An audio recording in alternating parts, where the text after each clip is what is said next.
Hello guys, good morning. Ngayon ay nandito tayo sa Pralisan ni AJ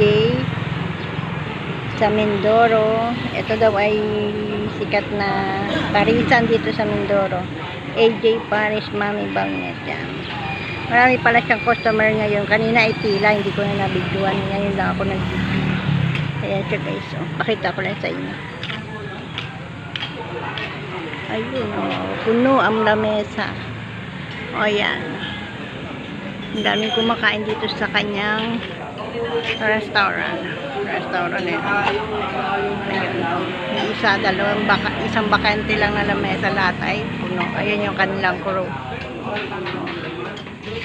Ito yung kanilang mga sabaw. Egg.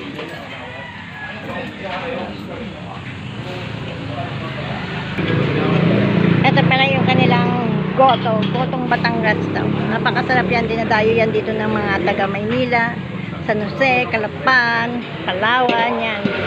Masarap kasi yung kanilang ano dito, Paris. Yan o.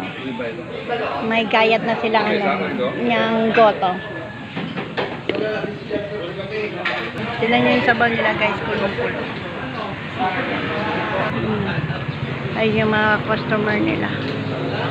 Ayan sila guys. Ayun lang po. Ano, yung bagnet. Ito yung baboy na crispy. Yan tayo. Yan ang sila guys. Yan o. Ayan yung kanyang mga bagnet. Ayan. O, dahil pa siya niluluto. Yan pa yung mga nakasalang na yan. Naglalakihang kaldero.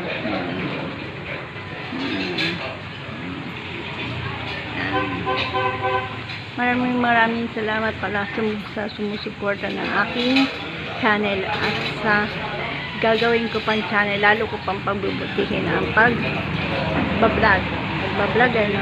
Maraming salamat po at God bless to all.